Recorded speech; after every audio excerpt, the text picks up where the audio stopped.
It is a matter of great concern that the government has announced a scheme called Agnipath to recruit 46,000 soldiers to the three defense forces. The Agnipath scheme is controversial, carries multiple risks, subverts the long-standing traditions and ethos of the armed forces, and there is no guarantee that the soldiers recruited under the scheme will be better trained and motivated to defend the country. We have read and heard the views expressed by retired defense officers.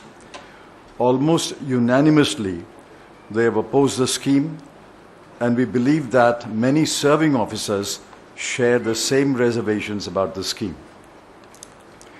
Our first concern is that the Agnipath soldier will be trained for 6 months and will serve for another 42 months when 75% of the recruits will be discharged.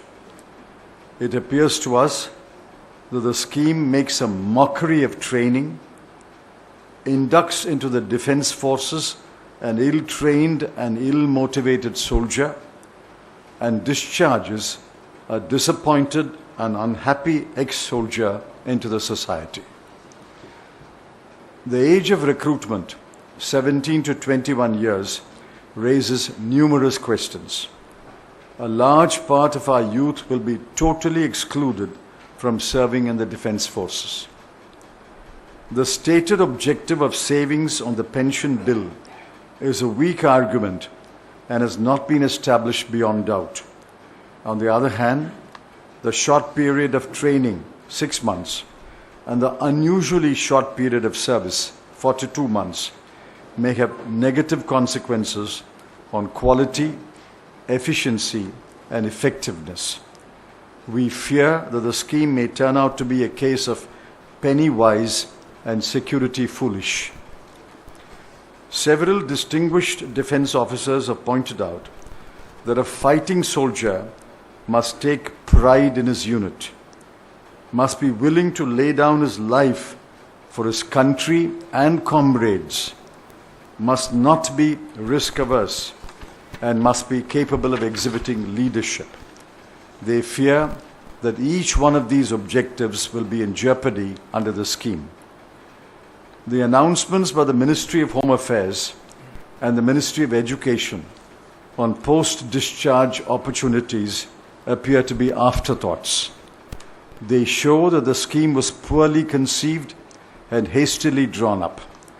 A major change in the mode of recruitment should have been examined thoroughly, and a pilot scheme should have been tried and tested. Nothing of that sort has been done. Several experts have suggested alternative models to address the issues of inadequate recruitment to the defense forces. There is no indication that the alternatives were examined. Given the situation on our borders, it is imperative that we have soldiers in our defense forces who are young, well-trained, motivated, happy, satisfied, and assured of their future. The Agnipath scheme does not advance any of these objectives. It is our duty to warn the country of the consequences of a hastily drawn-up scheme. We would urge the government to keep the Agnipath scheme in abeyance, hold wide consultations with serving and retired officers, and address the issues of quality, efficiency, and economy without compromising on any one of the three considerations. Ajay.